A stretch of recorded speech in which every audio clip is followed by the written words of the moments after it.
झारखंड वार्ता, खबर आम हो या खास, पहुंचेगी आपके पास। और इस क्षेत्र में मैं आपके माध्यम से सभी जनता को और यहाँ के प्रतिनिधि जो झारखंड मुक्ति मोर्चा के हैं, मैं उससे भी बोलना चाहता हूँ कि आप मेरे से सामने बैठ के एक बार बात करें कि आपके जो विधायक है इस क्षेत्र के, जनता के हित में और जनहित में एक काम हमको बताइए जो जनता सभी समुदाय के लोग उसका फायदा उठा रहे हैं। हम लोग को लॉकडाउन में आज चावल देके गैस के लिए पैसा देके हम लोग को बहुत सहयोग किया। उस समय कोई नहीं आया और सही चीज हम लोग पानी के लिए इस परसुडी एरिया में त्राही। झारखंड मुक्ति मोर्चा को आजसू की चुनौती।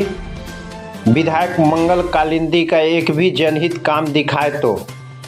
आजसू नेता सचिन प्रसाद बोले, दिन में लगाया जाता है शिलान्यास पट और रात में गायब।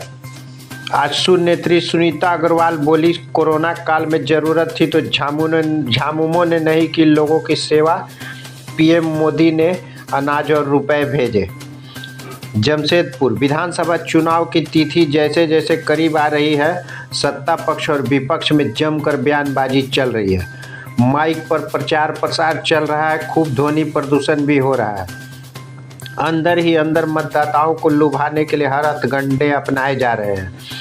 इसी बीच परसुडी शीतला चौक स्थित गौरी भवन में राष्ट्रीय जनतांत्रिक गठबंधन के चुनावी कार्यालय में आजसू जमशेदपुर प्रखंड उपाध्यक्ष सुनीता अग्रवाल के नेतृत्व में और आजसू जिला सचिव सचिन प्रसाद के अध्यक्षता में कथित रूप से एक जन जागरूकता कार्यक्रम का आयोजन किया गया, जिसमें भारी संख्या में लोग मौजूद थे। इस मौके पर सचिन प्रसाद, सुनीता अग्रवाल, रितेश घोषाल ने झारखंड की महागठबंधन सरकार पर जमकर हमला बोला और कहा कि कोरोना जैसी बीमारी जरूरत के समय में महागठबंधन ने लोगों की सेवा नहीं की और अब जब चुनाव सामने आ गया तो मैया सम्मान योजना जैसी लोक लुभावनी योजनाएं चलाई जा रही है और लोगों को ठगा जा रहा है। जबकि कोरोना काल में प्रधानमंत्री नरेंद्र मोदी की सरकार ने मुफ्त में अनाज बांटा, पैसे भेजे।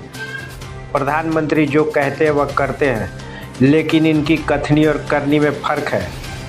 इसके साथ ही नेताओं ने एनडीए गठबंधन के द्वारा जारी संकल्प पत्र की मुख्य बातों से लोगों को अवगत कराया और वोट देने की अपील की गई।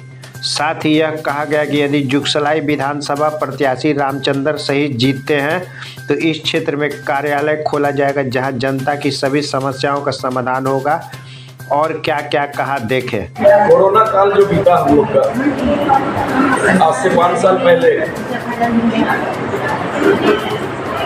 झारखंड सरकार के जो मुख्यमंत्री हेमंत सोरेन जी ने क्या कहे थे, यही 8 अगस्त निर्मल महतो स्वागत दिवस सोनारी में कह के गए थे कि हमारी सरकार बनेगी तो हम 5 लाख युवा को रोजगार देंगे और प्रति महिलाओं को 2000 रुपया प्रति माह पेंशन बढ़ता थे। बहुत अच्छी बात है, हम लोग भी स्वीकार किए और जनता भी स्वीकार किया। जनता उसकी बातों को स्वीकार करके उसको वोट दिया और वो सरकार बना झारखंड मुक्ति मोर्चा का। लेकिन आज सरकार के बनने के अंत में, मतलब आज 1 से 2 महीना बाकी था, कोई आंदोलन करके जेल नहीं गए थे। एक मुख्यमंत्री 24 घंटा पुलिस से भागकर छिपे हुए, क्यों? अगर आप गलत नहीं है तो पुलिस से भागिएगा, मुख्यमंत्री होकर। आप समझिए, वो जमीन घोटाला में गए थे, बालू घोटाला में गए थे जो पकड़ा गया था, बहुत बड़ा घोटाला, छोटा मोटा नहीं, बहुत बड़ा घोटाला। जेल गए, जेल जाने के बाद उन्होंने क्या किया कि हमको भाजपा फंसाया। कोई एक मुख्यमंत्री का पावर, अब मुख्यमंत्री बहुत बड़ा चीज होता है, उसको किसी भी पार्टी फंसा देगा, जेल भेज देगा, तो वो जनता को बरगलाने का काम कर रहे हैं। उसके बाद फिर जब वो जेल गए तो उसी वक्त चंपाई सोरेन उनके पार्टी में थे। चंपाई सोरेन मतलब पार्टी को सींच कर इतना बड़ा किया, मैंने उनका फादर शिबू सोरेन, उसके बाद नाम आता चंपाई सोरेन जी का, उसको सीएम बनाने का काम किया। बहुत अच्छी बात है, सम्मान दिया, हम लोग भी सम्मान दिए, इन्हें इनको झारखंड का सीएम होना चाहिए। जैसे ही चंपाई सोरेन बना, आप लोग को भी ध्यान होगा कि बहुत स्पीड में काम झारखंड का होना चालू हो गया। तुरंत राशन का देखिएगा, झोला में राशन में चंपाई सोरेन का झुलाने लग गया था, उसमें बहुत जगह काम स्पीड चालू होने लगा।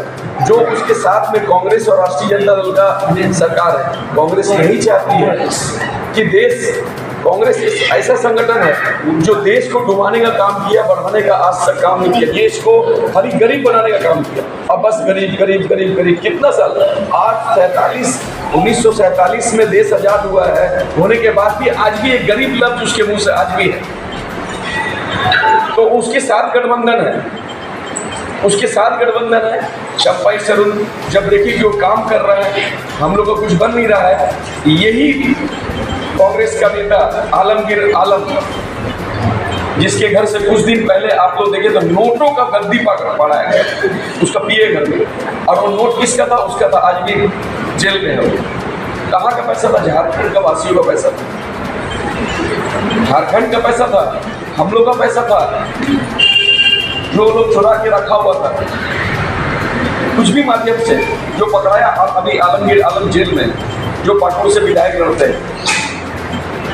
तो ये चीज देखते हुए हम लोग को ये चीज करना है कि एनडीए की सरकार, मतलब भाजपा, नरेंद्र मोदी की सरकार झारखंड में लाना है, क्योंकि आज से 5 साल, लेकिन हम लोगों को डर के रहना। अभी दिए है क्या, मैया योजना दिए हैं सबको, 4 साल 5 साल से कहाँ थे मैया योजना, तब क्यों नहीं दिए? अब जब आप जेल गए तब आपको याद आया मैया योजना देना है। और सबसे बड़ी बात, मैया योजना तो वो नहीं किए हैं, हमारे चंपाई सोरेन जी किए हैं, उनका सम्मान नहीं किया गया। उनकी भाभी सीता सोरेन जी का सम्मान नहीं किया गया। जब वो बीजेपी में चले गई तो खराब हो गई, जब उस जगह थी तो अच्छी थी। हाँ, मैया मतलब कोई अपने मर्जी से कोई कुछ कर नहीं सकते हैं, वो लोग को बदनाम करने को लगे। अभी हम लोग का भी आया, हम लोग अगर जीतते हैं तो हम लोग गोगो दीदी का प्रचार किए हुए हैं, सबको दिया जाएगा। गैस भी 500 रुपये में दिया जाएगा। लॉकडाउन में, पूरे लॉकडाउन में पूरी दुनिया में मोदी जी ने 500 रुपये दिए सबको, ये कि नहीं दिए, फ्री राशन दिए, डबल राशन दिए। तभी कोई नहीं आया था, तभी कोई मैया योजना लेके नहीं आया था, नहीं आया था। उस बात को भी हम लोग को याद रखना है। जो हम लोग का दुख में साथ दिया है, हम लोग उसको साथ देंगे, हम लोग उसको जिताएंगे। और इस मौके पर मुख्य रूप से सौरभ कुमार, रंजन राय, आनंदो कर्मकार, आशा कुमारी, सुमन देवी, बिज्जू तिग्गा, सरस्वती कश्यप, मीरा पटनायक सहित सैकड़ों लोग मौजूद थे। आप देख रहे हैं झारखंड वार्ता।